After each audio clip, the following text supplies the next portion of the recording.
a steering wheel struck John's own mother with an automobile. Being pushed on a stretcher to a hospital room, she whispers to the nurse, "I've got a child in the womb." This accident alone was hard enough to endure, but then she gave birth 3 months premature. Since raising a child at her age would be rough, Locke's mother made a choice that was incredibly tough.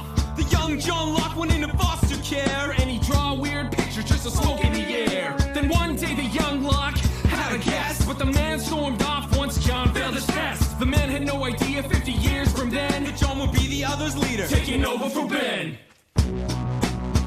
John Locke, yeah. he's a man of faith and destiny. Several years before his fateful flight to Sydney, John Locke's own pop stole his mother-loving kidney. the old boy meets girl in anger therapy. One look and Locke said, El Bundy's wife and the voice of Leela. Helen Norwood, Locke's little heart stealer. But you know how it goes, always the same with the hoe. She pieced and left John Locke to sit and stew in his woes. After receiving his Dear John letter, Locke headed west for some sunny Cali weather, he found acceptance one afternoon. when he stumbled upon a humble farming commune. He met a little buddy that he thought he could trust. But his little buddy Eddie was the piggy-wiggy boss. Locke had the cults back when they were pushing dope. But when he had to kill the narc, our hairless hero said nope.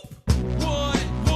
John Locke, Yeah. some say he looks like Mr. Clean. Setting out to deal with his daddy He issues, was trying too much, running out of tissues. John set up a meeting with his dear old dad. Showed up to confront him in his 8-story pad. Just as the answers were starting to flow, He tombstoned his boy right through the window. he fell from the skies to the earth where he lies. Snap, crackle, pop, Locke was paralyzed. No love from his girl, his dad, or his mom. The appendages that sit below his waist are numb. Locke gets around on a chair with wheels. Now you know how Stephen Hawking feels. 26-inch rims, he's rolling straight to the bottom. Faith, hope, dreams, our boy Locke forgot him. Cursed by fate and plagued by doubt. What else to do? Go on a walkabout. John Locke, Yeah, break it I'll down. never tell you what you can't do. John's boss Randy is a box store tool. Tells Locke he can't do it and treats him like a fool. When he calls up Helen, he says he wants to bring her.